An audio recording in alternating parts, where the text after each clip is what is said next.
কখনো বাবা মাকে কষ্ট দিও না। যে বাবা তোমাকে আমাকে অনেক কষ্ট যত্ন করে মানুষ করেছে,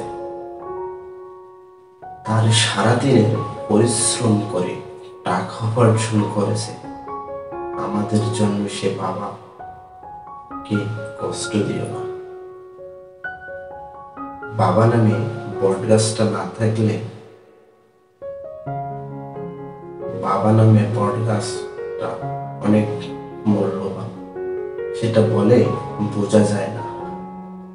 একবার তোমার বাবা পাশে না থাকলে বুঝবা কি হারিয়ে ফেলছো। তাই বাবা বেঁচে থাকতেই বাবা মাকে ভালোবাসা যত্ন নিও, তাদের আশেপাশে থাকিও, তাদের অসুস্থ হলে চিকিৎসা করিও, তাদের সাথে অবহেলা করিও না, তাদের সাথে কড়া গলায় কথা বলিও না, তাদের সাথে বেয়াদবি আচরণ করিও না, বাবা মার মনে কখনো আঘাত করিও না, তাহলে আল্লাহ তাআলা আপনাকে কখনো